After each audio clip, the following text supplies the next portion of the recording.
Hello again, I am Eric at Spectre Overland. In today's adventure, I climbed 2,200 feet of elevation along a very narrow cliff's edge. View stunning landscapes on the Idaho-Oregon border. Encounter the Overland YouTuber whose video inspiration led me here in the first place.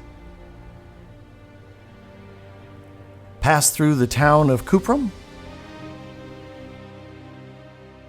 Climb to almost 8,000 feet of elevation.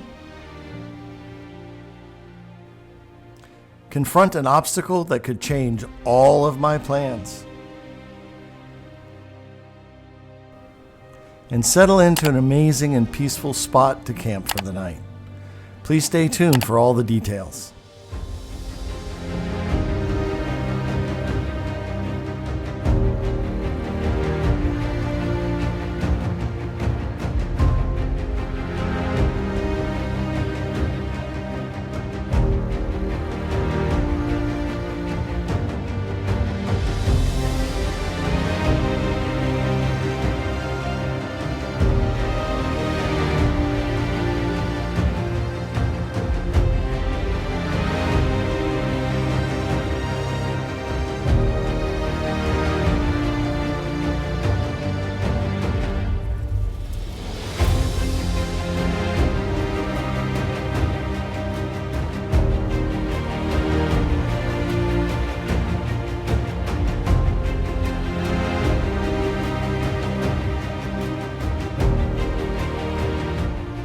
The plan for today was inspired by a video from Will at Venture to Roam called Idaho's Most Beautiful Overland Road.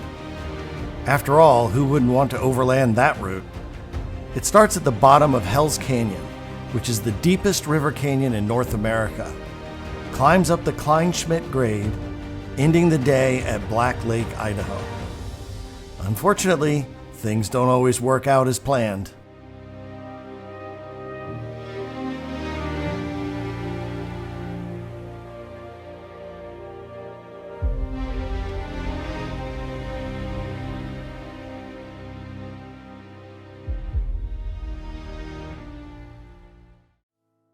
The Kleinschmidt Grade is located to the west of Council-Cuprum in the western part of Idaho near the Oregon border within the Payette National Forest.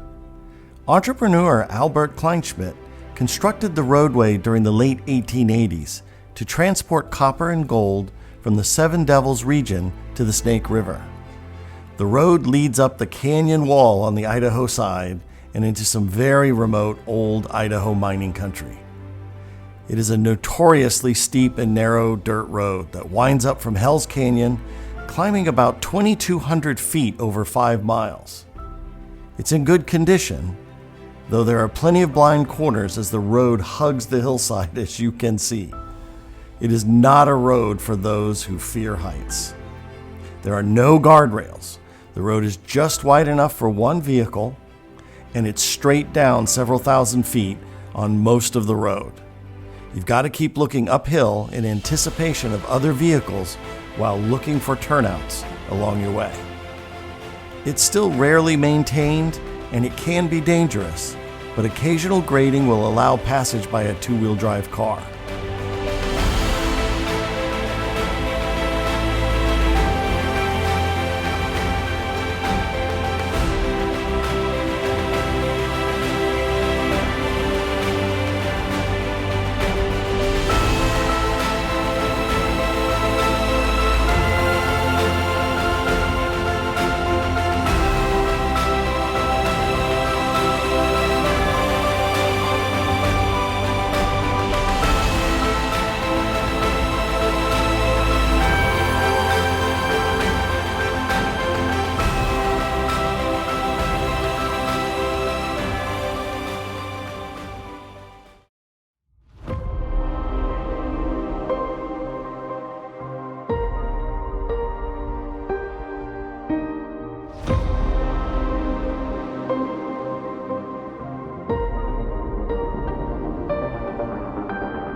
As I continue to climb, believe me, I am fully aware of how narrow the road is in some spots.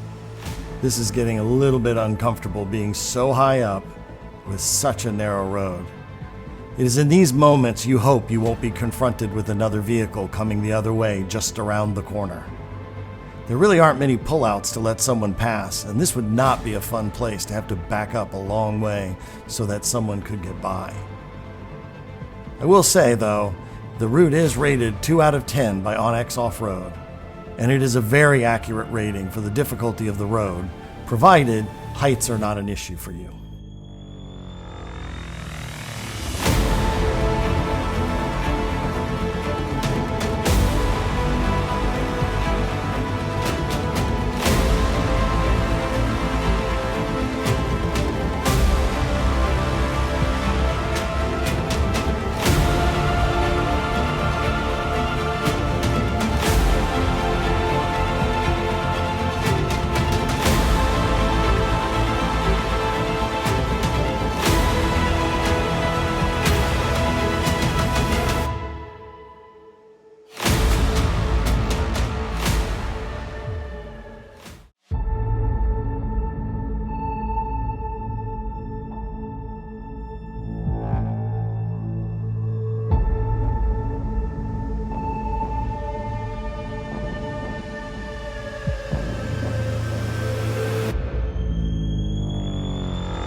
I am on the Kleinschmidt Grade because of a video by Will from Venture to Roam.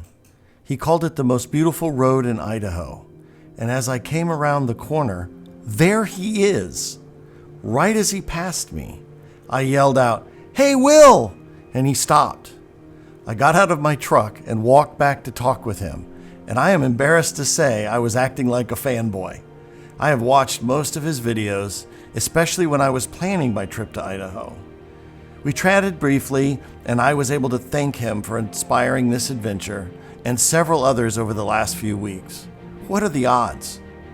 They were on an epic adventure from central Idaho through Oregon to the coast. I will put a link to his video in the description.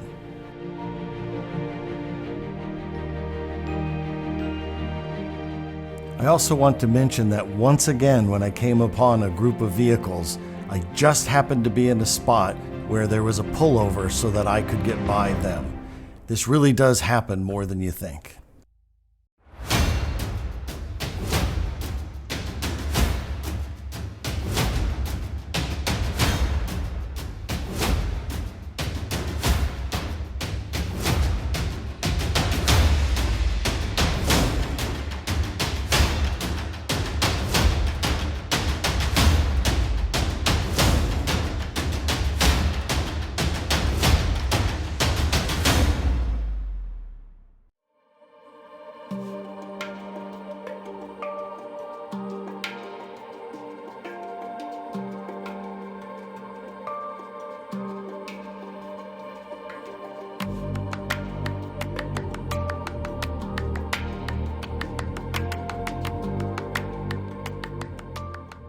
Council-Cuprum, Idaho is at an elevation of 4,276 feet with a current population of 9.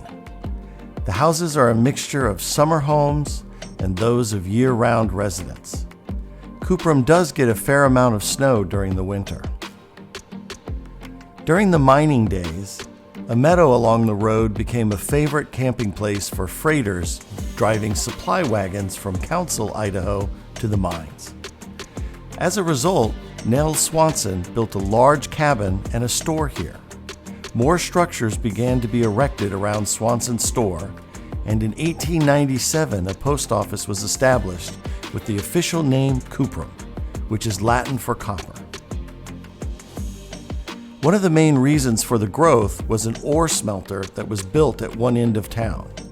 In 1898, 3 separate operators tried and failed to make the smelter work.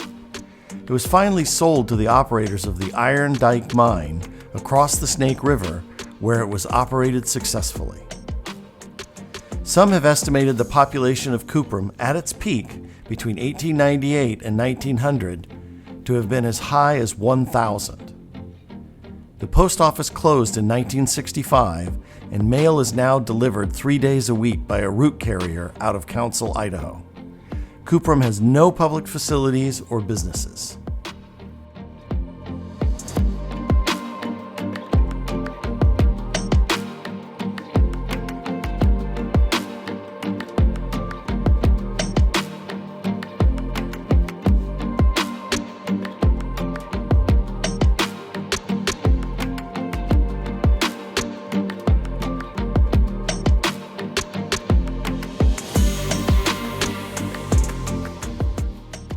Go to Black Lake, which is an alpine fishing lake at an elevation of 7,237 feet above sea level.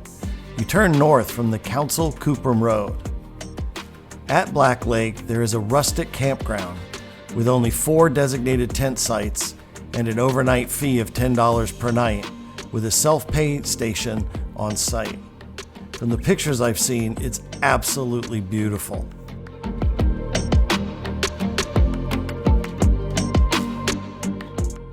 I keep saying that every time I come upon a vehicle, it just seems luck that I'm right next to a pull-off. So I only had to back up just a little bit, and then he was able to pull right into that spot, and then I could go by.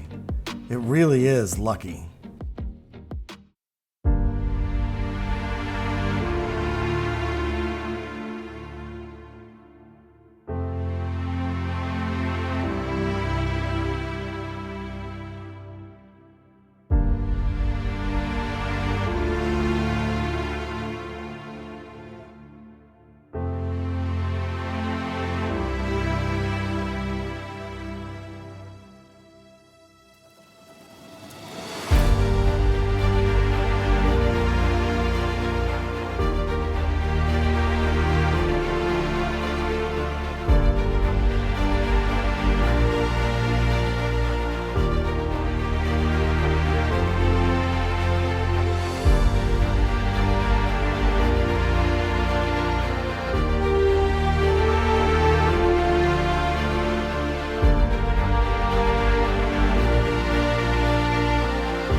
On top of the peak up ahead is the Smith Mountain Fire Lookout.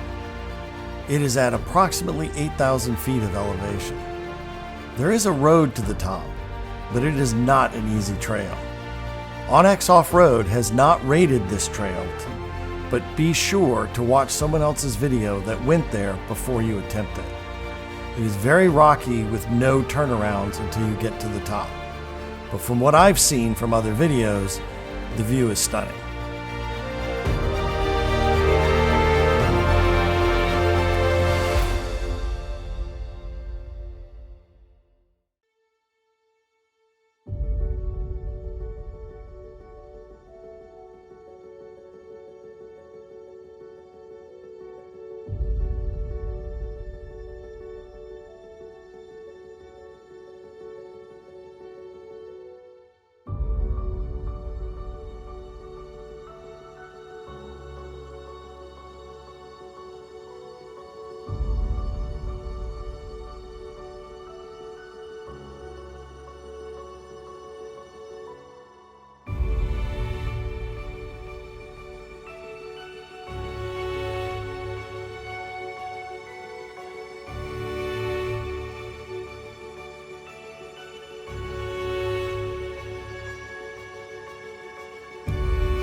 What am I going to do now? This truck is parked to block the trail in front of what might be some impassable snowbanks. There's no one around this truck, so I walk up ahead to scout the situation. I probably wouldn't have been able to get around these snowbanks, but it is just this one stretch. Just a small stretch, and then all was clear all the way to Black Lake. But I can't even try to get past the snowbanks because the truck, parked right in front of the trail, is blocking the way, and it looks to have been there for some time. That leaves me with only one choice: to back up, turn around, and find another destination for the night.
Having traveled back to the Council-Cuprum road, I am hoping I will find a camp spot somewhere along the road.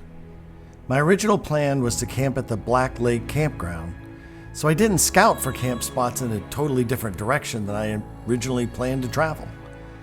But that is part of overlanding, part of the exploration. You never know what you will find instead of what you had planned, and I have had many times that it has worked out better in the past.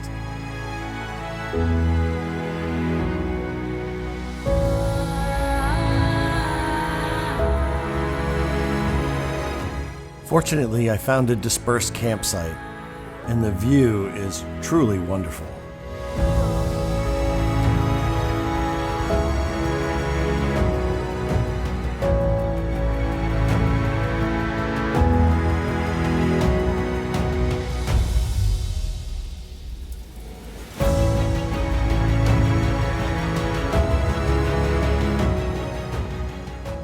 It was 38 degrees and rained so hard most of the night that it kept waking me up.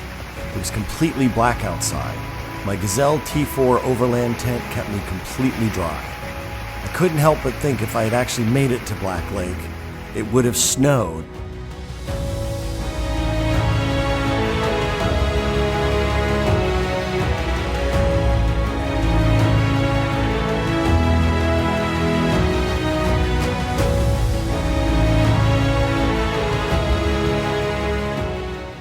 I highly highly recommend this trail if you can handle heights. And once again thank Will at Venture to Roam for his video inspiring my journey. Pictures do not do this campsite justice. If someone says, go to your happy place, this is the place I imagine. It was so peaceful and the view just went on forever.